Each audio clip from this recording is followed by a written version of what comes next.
yidhi tigre baan gursan oo ka tegay bilicda hablaheena diintii quruxdu rabbi siiyey oo baqay axmar dumarkooda. السلام عليكم أدبن دين سلامنا دمان صاحبة سلو أوفيشيال كسو دوادة برامجكي هذا هينتا سوشيال ميديا اللي ودت دوادة لصوداف برامجكم وحنا قنتونا برامج تدواد الله أدخلوا سعوتان تنالك سلو أوفيشيال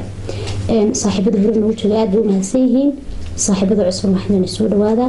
نبو شرفة سبسكرايب يسيدو كلا كومنتي بحي فعلا برامج كقبتان كان نبسو قد بيا لايك تنسيدو كلا ونذكرت هنا toddobaadkan iyo toddobaadkii lasoo dhaafay social media marba waxbaa sida loo qaadaa dhigaa bal waxaan isla eegi doonaa aniga iyo Mustafa Sulub wixii labadii toddobaad lasoo dhaafay ugu hadalhaynta badnaa social media hayo Sulub labadii isbuuc ee lasoo dhaafay maxaa social media lagu hadalhayay baad isleedahay والله هرت السوشيال ميديا وحنا نقضي إمكا على ذكرية الصومالي عاد وفر بدتي دينا وناكسن يا دينا حنبا وجران إنك استوان ديك الحاجة الصومالي وحي أبدين دينا عم وقتها نيجاتيفكا هذا ندعو إنك جدا بأسبوع وحن كحسوسنا ديان الله بيصدق كشغل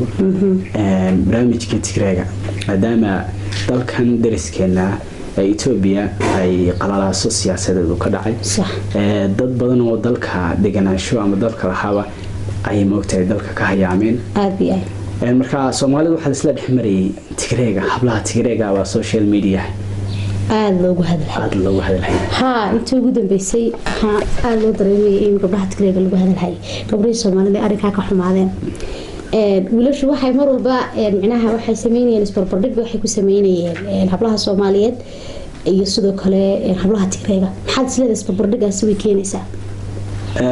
horta waxa la yiri miro aad guntaada ku jiraan looma daadiyo miro geed saaran saasay ahayd maamada Fleya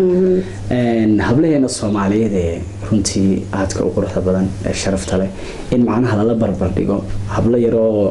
laba saddex qurux badan oo social media la soo dhigay taas waxaan u arkaa anigu laakiin qaar idin kamid ah waxay sameeyeen laga galay hablaha Soomaaliyeed banaan Sooma laakiin qaar badan oo wiilasha kamid ah waxay lahaayeen la Tigreegaan soo dhaweynayna Ethiopia nu kaga hortagayna ma isla qaar baa kaga hortagay lugu ayleen qaxitaankii waxaan filayay in anigu soo qaxin xaqnii Soomaaliya meelaha kala galeen sama wayla hada lama hayo Soomaaliya soo galay marka qolooyinkaasi ma isleedahay xuduudka Ethiopia istaagay bay hadana ay soo lugeen nee horta anigu waxaan arkaa waxaan waa dacaayad weeye hadii maanta lacalaba dalkeena Soomaaliya hadii ay u soo qaxaan baablaha Tigreega dad qaxootiya inagu dalkeenu ma aha dalkii developed country ama dalkii horumaray ma aha oo dal macnaha horumar ku socda oo dadkiisiiba noloshiisii nolol dhexe iyo nolol hoose ay ku nool yihiin inta dabaqada saraba ay yar tahayba marka adigoo noloshaadii maalimaad dhacsanaya inaad tiraahdo gabadh isku af ahayn isku diin ahayn isku dhaqan ahayn baad doonayay in guriga soo galiyo taas waxaan u arkaa inaanay aad wanaagsan hadana inay aad iska kaftan iska tahay oo nin arkaya hablaha Soomaaliyeed in naag Tigreeyan wax ku doorsado in lagu kaftamay yaa yidhi Tigre baan gursan oo ka tegay bilicda hablaheena diintii quruxdu rabbi siiyey oo baqay axmar dumarkooda yaa yidhi Tigre baan gursan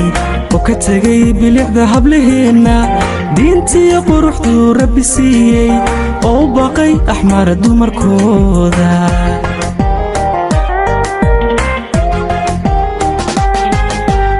taasi waa taa balaan eegnay maxaan qodobka xiga sulugo qodobka xigeen ku soo qaadanayno barnaamijka hadalhaynta maalmihii ugu dambeeyay social media waxa weeye macallinkii dilaaga ahaa oo dhawaan hay casay oo dhawaan lagu fuliyay xukunkii hore ugu xukuntay maxkamadda sare ee dalkaasi Soomaaliya macalinkaasi wuxuu dhaliyay hadalhayn fara badan dadka qaar inay yiraahdaan maxay dhalaanay horta waxa jirtay arrin saameynta leh waxay ahayd markii ugu dambeysay tiirka la taagay wuxuu sameeyay qoslay bal maxaad u malaynaysaa qof tiirka taagan dil ku xukuman haddana xidhxidhan haddana raggii tooganaya ay hortaagan yihiin inuu qasdo maxaad suuraysan kartaa way kula tahay wallaahi horta haddii aan isku dayo horta qofka bini'aadanka markuu dunida ka tegayo laba wax buu aaminsan yahay laba wax baa dhici karta markuu nolosha ka tegayo inuu ama dhimashada uu dhimanayo ka cabsado oo waxa ka sii dambeeya uu aad uga warwarayo iyo inuu ku farxo wadadii uu doonayay inuu helay markaan waxaan u arkaa ninka hasilkaas kulli marka sheekadiisa dhageystay waa sheeko runtii aad u cajiib badan waxa ka sii horeeya baan maxalamaan maleynaya inay kulli qof markuu dhinto janno oo burajeynaya waxaan maleynayaa inuu macnaha qalbigiisa waxa ku jira aaminaadiisu ay siisay hadaa dhimato jannad gelaysa ay tahay ha in wadadii maanta uu doonayay inuu macnaha agta saaray oo dunida ka dadka qaar ba waxay lahaayeen hatta baraha bulshada qaar lagu sameystay sida Facebook waxaan tiilka casaatimiday oo micnaha hadal hay'ad caadi hayn sawiradiisa in la adeegsanayay oo intii uu xabsiga ku sugnaa wuxuu ku sugnaha ahaa xataa ay dadku aad u adeegsanayeen sawiradiisa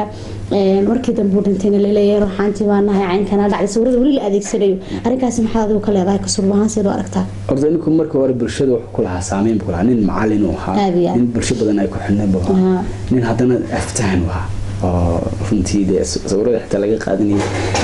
baraha bulshada waxaa loogu adeegsanayay qaab fanaya saameyn badan uu dadka dhalinyarta ku yeeshay markaas wallahi ninkaas nin cajiib ah qisadiisana